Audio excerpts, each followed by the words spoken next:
last week I learned two things. One, if you have an Arabic sounding name and you suspect that maybe people are acting a little prejudiced toward you, you need to get a self-administered background check.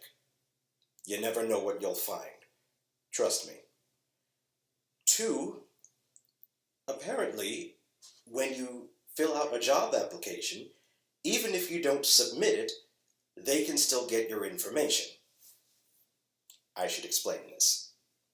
See, for the past 7 years now, I've been unable to obtain a single full-time job as either a therapist or healthcare provider. The classmates I would see on Facebook or LinkedIn from my grad school work, they'd all get jobs and do pretty well. So I wondered, why not me? If you haven't seen the last video, I basically discovered that my background check had a strange alert on it. It said that, quite frankly, I was featured in a domestic terrorist watch list in America. Which one? No idea. Why was I labeled a terrorist? No one is very sure. The people who do the background check said that there could be some other guy with a similar name to mine. What could I do? Well, you dispute the claim, which is what I did. And now my record is clean. But how long was I on that list? See, that part worries me the most. For all I know, I could have been placed there a few months ago when I applied for a national identification number for healthcare workers. A lot of people get those. But what if it wasn't so recent? What if I've been struggling year after year, after dozens of job interviews, seeing strange behavior from a colleague seemingly out of nowhere once I start working? What if some of that is because of a stupid mistake that some person made that's got me looking like I led some double life of evil deeds? I'll never know. And that just angers me. And it frightens me. If nothing else, if this reaches any ex-Muslims out there, you might not think that a background check is really important.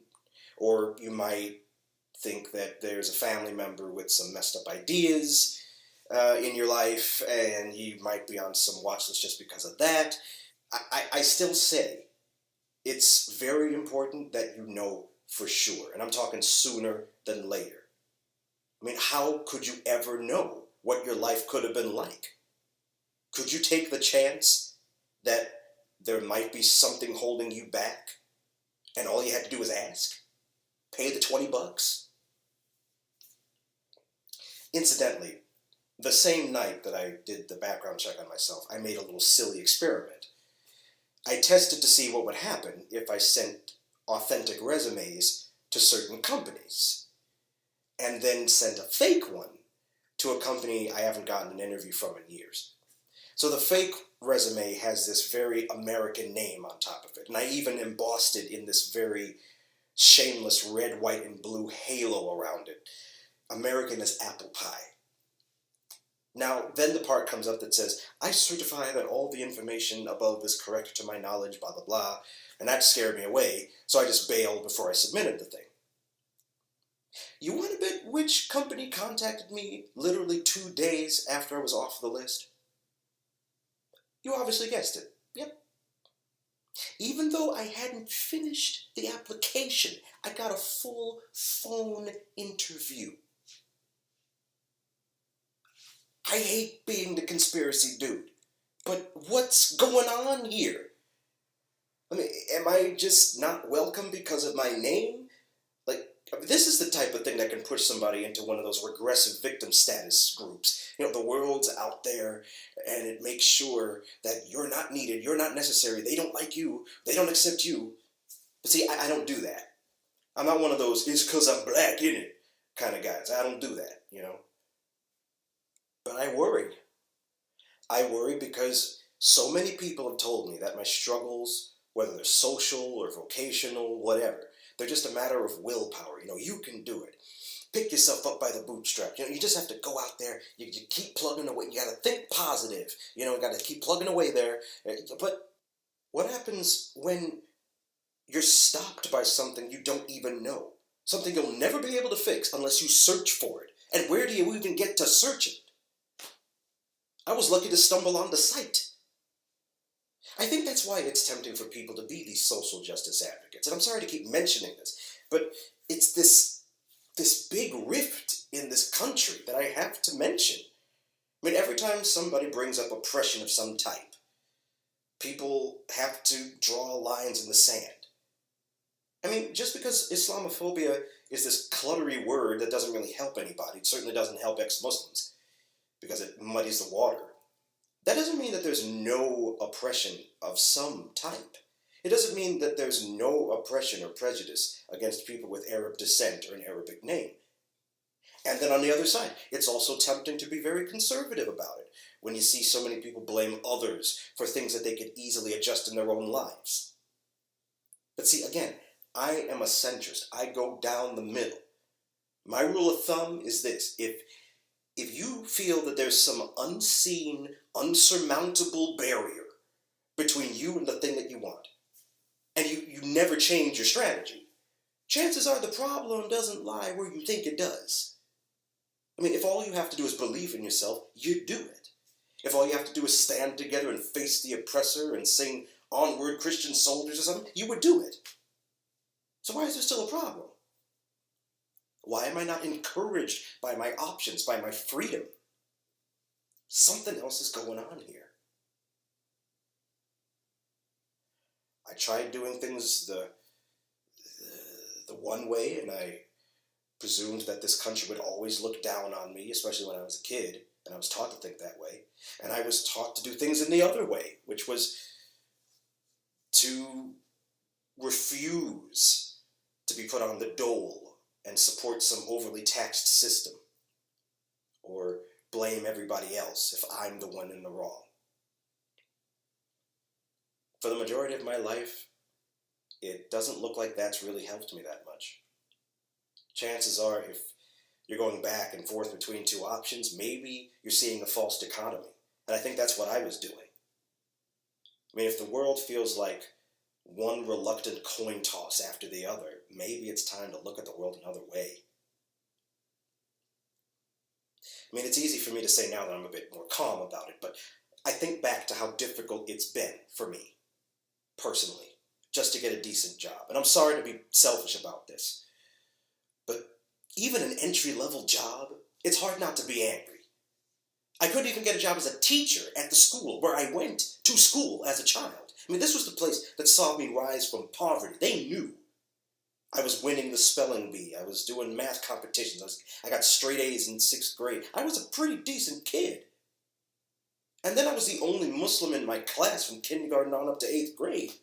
Sometimes there were only 2 or 3 African American boys in the whole class. But a few years later, oh, I'm sorry. My bad, I'm not good enough to be one of your teachers.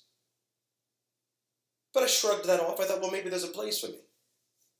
Maybe I can find some other school.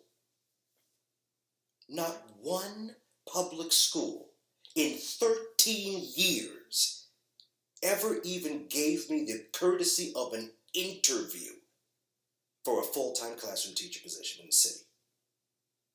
0.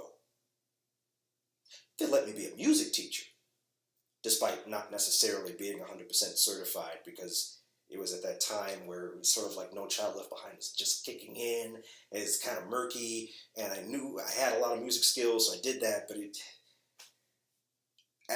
after 2 years, they just shoved me out of my contract. Nothing I can do. I mean, I'm $100,000 in debt from trusting that my degrees from college would be worth something. My certification, my recommendation letters, something ought to work. Almost 20 years later, from graduating high school, I don't have a whole lot to show for myself.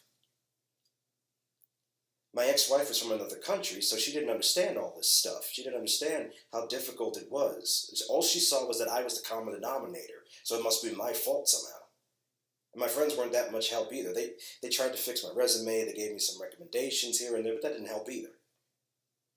They mean well. Is it my name? I don't know. Could it also be that for the past several years, I've been far less enthusiastic about being a contributing part of society and just getting more and more angry about it? I mean, I get so mad about how unnecessarily complicated and backward so many things are in this country, like the school system. Oh, I get exhausted by how much angry I get. I would get so angry that I would anger myself to sleep at night. Tell me that's healthy. I mean, these kids, they weren't jaded and tired like me, yet they still had things they wanted to do. They still care. That's delicate. That's fragile. That's childhood. You only get one. That part of your life will never happen again. And what do these bureaucrats do? They squander it because they want things their way. See, this is the only passion I've got left for the thing. Anger, frustration, a desire to dismantle the foolishness, to break the system. But that's not really the same as enthusiasm, you know? That's just charisma. Where do I go with all that? Do I become this do-nothing, fly-by-night motivational speaker? Or do I go on TED Talks and become that personality who says interesting words like innovation and the future and other... I mean, does my outrage actually do anything when I scream into a microphone and have you staring at a cartoon face? What does it do? I mean, it's cathartic, and that's good. But it's hard to see all of this stuff inside me. The paranoia that I felt and have realized isn't paranoia. It's hard to see all of this mess in me and say, well, I guess I should just have faith.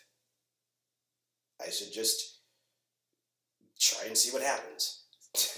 It's hard to say that.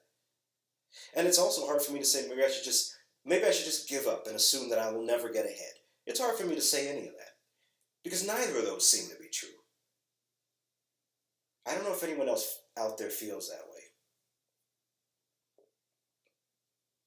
All I know is that I've got a girlfriend who doesn't think of my name as a barrier, and she and I are going to keep trying.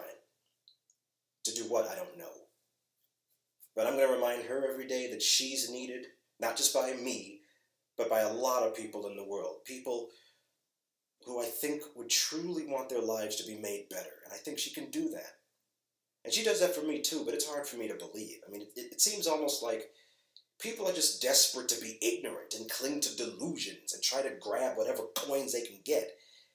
And whatever wacky ideas their peers reinforce every day, that's what they want to hear.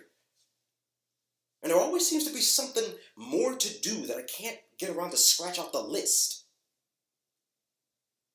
Okay, I'm sorry.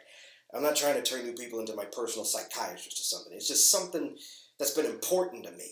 And this sort of thing can affect a person forever. I mean, what happens if I go to some Trump supporter and I have no idea, and they see that on my record? Job gone, like that.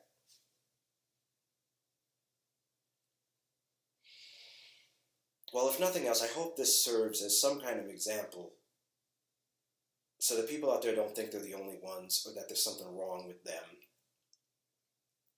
You don't need 1 million likes or some daily retweets or a job interview every week or a bunch of friends. You don't have to do all that to feel like you're worth something. If you don't feel a sense of value, you know what? Yell that out into the world like I'm doing. Okay? And see what echoes back at you. And you don't stop yelling until the anger's out of you, because you don't want to keep this in you for 20 years. I'm not sure what happens after that, but it's a whole lot better than decades spent in silence.